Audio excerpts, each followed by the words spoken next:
Бәріңізге сәлем достар. Бүгінгі видео сабақта мен сіздерге кластерный анализ дегеннің не екендігін түсіндіріп беретін боламын. Және дағы осы видео сабақта мен сіздерге соңғы телеграм каналда біз тегін берген позицияларға разбор жасап беретін боламын. Жалпы кластерный анализ дегеніміз бұл бізде свечаның ішіндегі контракттар. Яғни барлық трейдерлар бізде мына японский свечаны үйрететін болса, біз осы свечаның ішінде жүріп жатқан процесті көреміз. Яғни каждый свечаның ішінде қандай контракттың жүріп жатқанын, қай жерде крупный участниктардың кіріп жатқанын, және де қандай зоналардың мықты зоналар екендігін біз осы американский платформа арқылы алдын ала біліп тұрамыз. Бұл платформаның артықшылықтары біразы. Бұл яғни мына жерде свечаның ішіндегі контракттарды көрсетеді. Мысалға, біз осы контракттарды трейдинг вьюға белгілеу арқылы қай зоналардың мықты ұстап тұратын зона екендігін біле аламыз.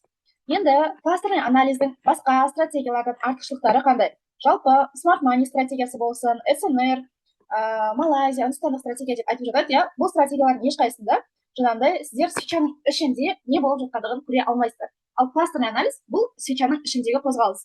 Жалпы артықшылықтары бұл стратегия арқылы сіздерде нақты сделкаға кіретін уақыттар болады. Мысалға, таңғы 5-6 деген секілді өзінің уақыттары бар. Одан кейін нақты точка входа, яғни бағаның бұзып өтіп кете алмайтын зоналар болады. Сосын қай кезде баға қай жерден разворот алатындығын көрсетеді, және дағы бұл стратегия сізге анализға деген сенімділік береді, өздеріңіздің қорқыныштарыңызды жеңуге көмектеседі. Жалпы бұл стратегияның вин рейті 90%-ке дейін нақты бактесті жасалған өзінің статистикасы бар, неге ол саналады. Біз оны сіздерге телеграм каналда тегін көрсеткен болатынбыз. Мысалға, понедельник күні мен жазып жібергенмін. Мына зона, мына 4 белгіленіп тұрған зона 4402 4406-ның арасы кластерный зона, осы зонадан баға бұзып өтіп кете алмайды деп жазып жіберген болатынмын. Және дағы қараңыздар, баға біз белгілеп жіберген зонадан бастап 300 пипсқа өсіп берген болатын. Мен қазір сіздерге оны мына аяқтан тоже көрсетемін. Яғни қай жердің контрактный зона болғандығын. То есть бір зона бірнеше рет отработка береді, баға ретосына қайтадан келеді дағы, бірден бұзып өтіп кете алмайды. Неге себебі ол жерде крупный өте үлкен контракттар орналасқан. Сол себепті баға бірнеше рет келсе де бұл зонаны бұзып өтіп кете алмайды. Мысалға, вот понедельник күндегі позиция, мына жерде қарайтын болсаңыздар, бізде контрактный зонамыз осы жерде орналасқан. Контрактный зонаның орналасқан жері осы жер. Вот. И баға қарайтын болсаңыздар, ровно осыған қайта келеді, но бұзып өтіп кете алмайды. Нью-Йорк сессиясына екінші рет точка входа береді. Яғни біз бірінші точка входа таңертең көрсетіп бердік, ол 300 пипсқа отработкасын берді. Екіншіден Нью-Йорк сессиясында дәл осыған қайтадан обратно келеді. Сосын зона ұстап қалады. То есть бір зона екінші рет тоже отработкасын береді. Дәл осылайынан мына развороттың өзі просто так кетпейді. Яғни разворот жүрердің алдын бірінші кезекте үлкен контракттар жүреді. Мына жерде біз свеча арқылы нақты көре аламыз соны, қай жерде үлкен контракттардың жүріп жатқандығын. Біз бұл платформаға специальный настройка жасап, сіздерге прайс рейтинг қойып береміз, чтобы сіздерде жаңағыдай тек қана үлкен контракттардың шығатындай қылып көрсетіп береміз.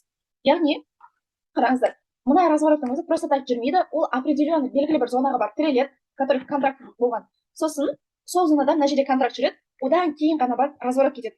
Яғни баға всегда от контрактной зоны до контрактной зоны жүреді. Яғни кластерный анализдің бір преимуществосы сіздер бағаның қай жерден разворот алатындығын, қай жерге барып тірелетіндігін, және дағы қай жердің нақты точка входа болатындығын ұстап қалатын зоналарды біліп отыра аласыздар.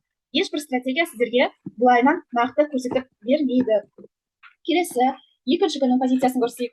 Екінші күн тоже сіздерге көрсеткен болатын. Таңғы уақытта зонаны белгілеп 30 минут таймфреймде лонг контекст көрсетті, және 15 минут таймфреймде мінекей. Мына жерде мен кластерный зонаны белгілеп жіберген болатынмын. Қазір бұны аяқтан тоже көрсетемін. Вторник күні, понедельник, вторник күні контрактный зона. Осы жерден көре аласыздар. Вот. Контрактный зона. Осы жерде тұр, баға қайталар рета жасайды, тоже осыған. Сосын қайтадан кетеді. Яғни, вот таңертең біз нешеле бергенбіз бұл сделканы. Таңертең таңғы 7-те айтқанбыз, что баға осы жерден дальше лонгқа кету керек деген. Мына жерде қарасаңыздар, вот нақты точка входа кірілген, сделка ашылған, и одан кейін тоже самое 300 пипс қозғалыс берген болатын.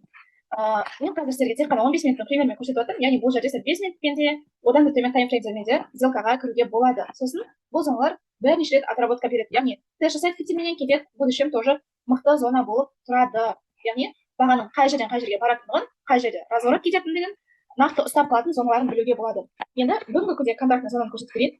Бүгінгі күнде контрактный зона ол үстінде біріншісі, екіншісі сағат 9-дан кезінде жүрген.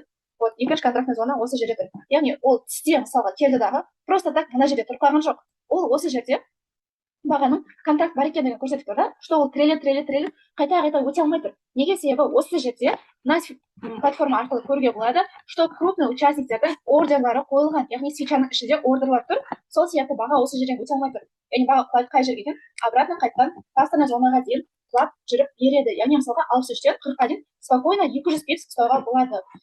Біз сіздерге прозрачно бірінші күн көрсеттік, 300 пипс таңертең кешке соған қайтадан келеді, сол зонаға қайтадан отработка. Екінші күн тоже көрсеттік, 300 пипс жүріп береді, кешке қайтадан келеді сол зонаға, өтіш жасайды, одан кейін обратно тоже жүріп береді. Яғни баға всегда от контракта до контракта жүреді.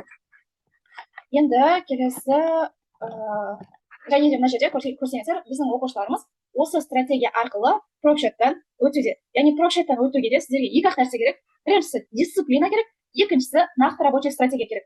Бұл оқушының да пробшоттан өткендігінің жаңағы несі, біріншіден дисциплина, тек таңғы уақытта және де кешкі уақытта сделка ашып, осылайдан рабочий стратегия арқылы пробшоттан өтті. Егер де сіздер де осылайдан пробшоттан өтіп, күнделікті 200-300 пипс қозғалысты спокойно, қорқынышсыз ұстағыларыңыз келетін болса, біздің телеграм каналға өтіңіздер. Осы телеграм каналда біз сіздерге обучение бойынша толық ақпарат беретін боламыз. Видео сіздерге пайдалы болды деген ойдамын. Бұл платформа, тағы да айтып кетейін, американский платформа. Бұл жерде біз өзіміз настройка қойып береміз, прайс рейтингті бәрін өзіміз реттеп береміз. Одан кейін бұл платформа платный. Яғни бір айға $25 тұрады, 12 мың теңге ғана, но это того стоит. Яғни бір ғана сделкамен былайшынан кезде $25 табуға болады. Сосын егер де бір жылға алсаңыздар, платформаның өзі $100 тұрады. Солайынан бір жылға тиімдірек алуға болады. Видео сіздерге пайдалы болды деген ойдамын. Және дағы бір нәрсе, бұл платформа MacBook ноутбугына орнатылмайды, тек қана Windows программасы бар ноутбуктарға ғана установка жасалынады. Яғни сіздер если кластерный анализі үйренгілеріңіз келсе, сіздерде Windows программасы бар ноутбук болу керек.